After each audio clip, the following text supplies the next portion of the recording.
Hello everyone, as with you always, this is Rich doing another video today on XRP. So I hope you're all having a wonderful day today, wherever you are in this great world. We're gonna talk about XRP. And once again, this is the one-day chart. We're sitting here at $1.35. And I would not even call this a red day for XRP, because this right here is $1.37. We are sitting at $1.35 right now. It's literally a 2-cent move. It's like XRP is just trading sideways in between $1.35 and $1.37. You could see it on the 1-week chart. It's like nothing can move this market right now. But the sideways action is the worst. That's what really shakes people out the most. They get frustrated because they don't see anything happening. And then they're like, oh, maybe I should go and put my money into this over here. I'll come back to XRP later. The problem with that is that in the past, XRP was last to move. But this time around, XRP might be first to move. This whole cycle has been anything but predictable. And look at Bitcoin sitting just above 67K. And it's the same story. Sideways action on Bitcoin also. Honestly, I thought earlier today we were going to see a major dump in crypto, but it seems like nothing moves this market anymore. What's it going to take for that parabolic run-up that we're all waiting on? Either we're going to continue going sideways until we get regulations, or some other big news is going to drop first. Something has to get this market going. And we're back in extreme fear once again. But I don't even call it fear anymore. It's just uncertainty. If we get a decent move upward, this will change very quick, because then you will have certainty. This could be the moment we've been waiting for. People will start going all in on crypto once again.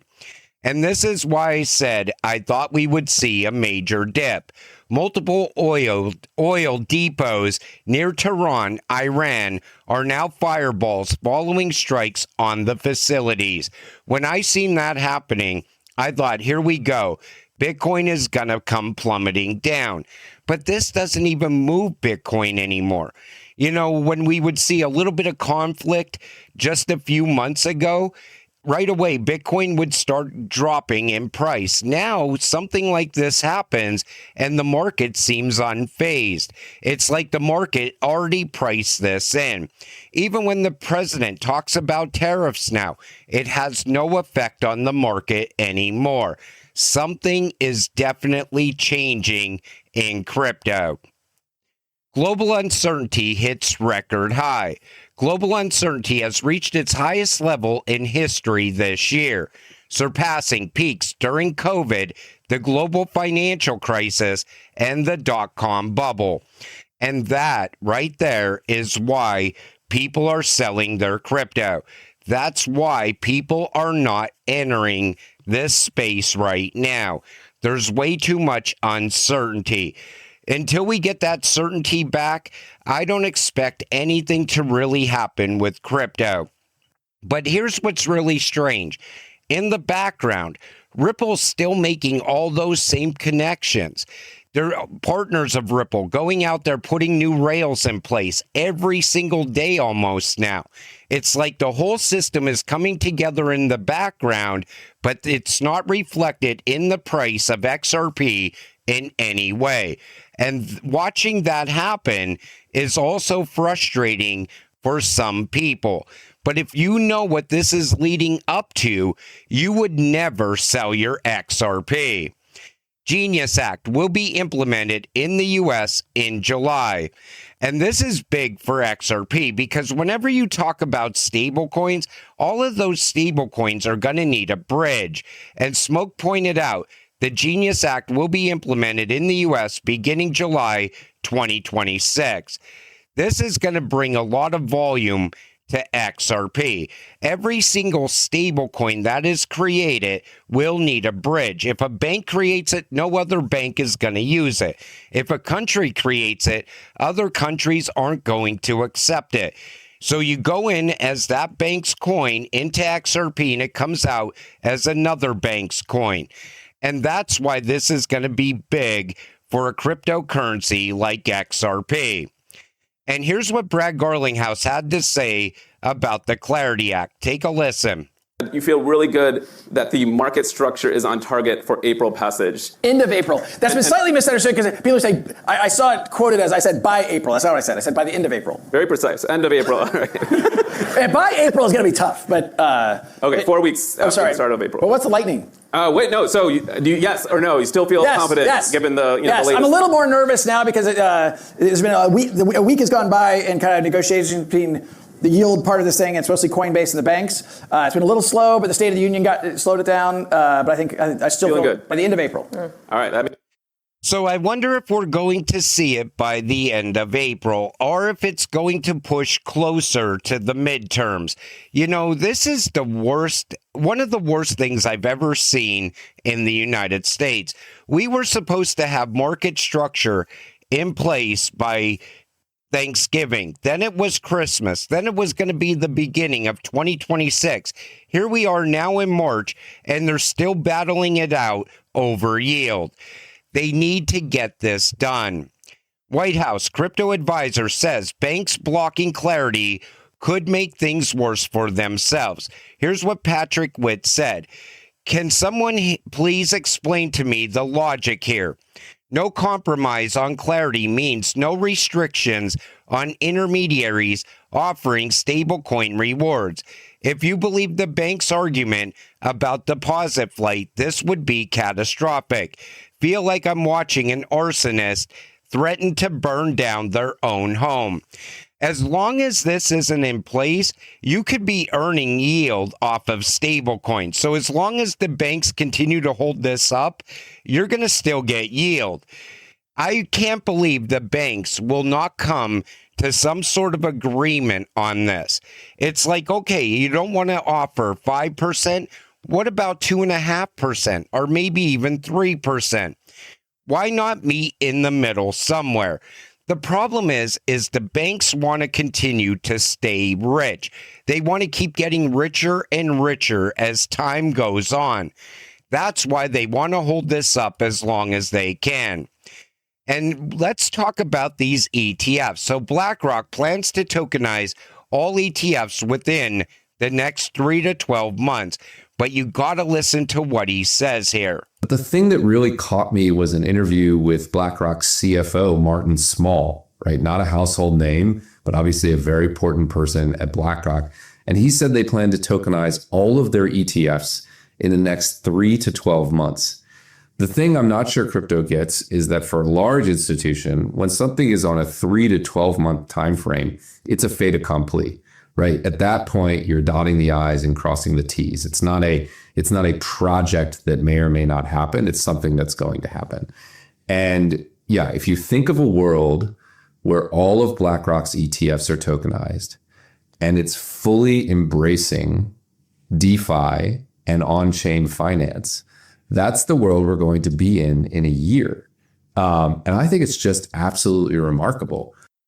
And think about that. He said this is already in motion. This is going to happen. I remember back when the ETFs first happened, and I said the future of those ETFs, those Bitcoin ETFs, they're going to become tokenized assets on the XRP ledger. And people said that is never going to happen. They're never going to tokenize the ETFs. BlackRock has much bigger plans for those ETFs. Well, now we got confirmation on what's going to happen. They're going to become tokenized. Everything is going to become a tokenized asset.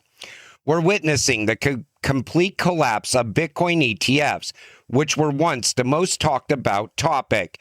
ETF outflows are accelerating, reaching negative $348.9 million, the largest outflow in several weeks. Fidelity led with minus $158.5 million, followed by BlackRock with $143.5 million. What goes up must come down. Investors are realizing the mirage around Bitcoin is over. What have I been telling you? This shows you demand is shifting. We're still seeing inflows in the XRP ETFs. The money, a lot of it is most likely flowing out of the Bitcoin ETFs and right into the XRP ETFs, because the days of Bitcoin being the number one cryptocurrency, they are gradually coming to an end. And here's what Brad Garlinghouse had to say about ETFs. And I want to point something out really quick. 5 years from now, you're going to be very happy. That's what Brad says. And right away, people think it's going to take 5 years for them to get rich off of their XRP. I'll talk more about that in a minute. Take a listen. Been watching the XRP ETF, so maybe you can use that as a proxy to institutional flows. If you look at the other coins out there, it's negative inflow. So people are exiting the system. I find it interesting that XRP is almost like the reverse. Like, a lot of folks are entering the system, almost like inverse of what you're seeing in the market. I'm curious, do you have any, what is the reason that's happening? Why is there so much institutional interest around XRP? Well, look, first of all, I'll acknowledge, I think all of us are probably frustrated with what's going on in the crypto markets at large right now. I frankly don't understand why some of that is happening, because I think that we're set up to have a really, really strong year. Part of that, our friend, was it Angela? Yes, sir. Was talking about the Clarity Act and the Genius Act. There's positive tailwinds around those things. I also think part of the reason why you're seeing that happen within the XRP ecosystem is pent-up demand. I'm thrilled we have XRP ETFs out there. You're starting to see institutional using them as lending collateral, which is also a very positive step of making. That is huge. I think people miss. Underline that, yeah. Correct. I think it's a very, very big thing that maybe people don't fully understand. So I think there's a bunch of reasons that XRP ETFs have continued to perform well relative to others. I mean, look, as much as I'm frustrated by the price of XRP, it has outperformed almost every other major crypto this year. It's down about 21% year to date. Bitcoin's down 22, 23. ETH is down 31% this year. Solana's down around 30% this year. There's a very high correlation in crypto in general. I'm reading the same headlines you guys read about Jane Street and what have you, and I don't know what to make of some of the potential market manipulation. I'm sure that'll play out. I tend to take a very long view about where's this going. 5 years from now, and what I tell my personal friends is look, don't look at the price every day. Take a 5-year view. My optimism that 5 years from now you're going to be very happy is extremely high. It definitely took some conviction and fortitude to kind of make some of the bets and stick to the path. But it is interesting how most of crypto has kind of come around and been kind of like, Ripple was right. You're seeing more. I mean, frankly, that means more competition for what's going on in the XRP ecosystem. But I'd rather have that than have people abandoning ship. He's right. And what it is so many people are focused on the price today. They don't see beyond where we go by the end of this year, by the end of next year, the year after that. And if you think it's going to take 5 years for XRP to make millionaires, you're wrong. This is going to lead up to price moves like we've never seen before. This year alone, everybody's still calling for 3 digits on XRP. So where would we be 5 years from now? I think by then you're looking at $1,000 XRP. By then, $867 worth of tokenized assets will be sitting on a handful of networks. So if you look at it long term, you get super rich. Generational wealth. If you look at it in a year or two time frame, maybe you become a millionaire or a multimillionaire over the next 12 to 24 months. But if you're not invested and you're thinking, well, I'll just jump in 4 years from now and get rich overnight, you're going to be priced out way before that even happens. I learned that 10,000 XRP is not enough. Everybody says this. 10,000 tokens aren't enough. 20,000 tokens aren't enough. And they put out these articles around this every single week. And nobody knows how much is actually enough because everybody's lifestyle is different. If you need $10 million to retire you, well, then you're going to need more XRP. If you need $1 million to retire you, you'll need less XRP. I still think 100 XRP will retire you at some point in the future. It'll make you a millionaire somewhere along the way with the rise of the new financial system, because that will take XRP to $10,000. Now, is more better? Absolutely. We could all agree on that. But don't go out of your way to stack a specific amount of XRP because all these people are telling you that's what you're going to need. I see people telling other people that they need 100,000 XRP, or they might as well sell their XRP and jump into something else. And it's absolutely ridiculous when I read that on X. Buy as much as you can afford. It's going to give you life-changing money one way or another. Ripple's XRP traded sideways on Friday, balancing market hesitation with mounting crypto bullish pressure.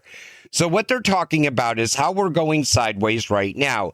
And what it's doing is it's building up pressure for a major move upward. And you see the range there. $3, $4, $5, $10 plus. Who knows what is next? I still believe that we will see somewhere between $27 and $50 most likely by the end of 2026. $100 could also happen by the end of this year if all the catalysts fall in place along the way. If not, I still believe we're going to hit $100 within the next 12 months. It could come in sometime early 2027. But it's all on track already. We need to see what the circulating supply looks like a month or two from now as we continue to see inflows into the ETFs. That we're going to see scarcity at some point. It's all building up for that happening right now. But like I said at the beginning of this video, this is probably the most frustrating for a lot of people, that sideways movement on XRP. Let's see if we get the Sunday pump. And until it happens, stay patient, stay positive, and let's get rich together. With that said, I'm going to wrap up this video. I want to thank you all for watching. I appreciate all of you. I'll see you in the next one. Have a great night.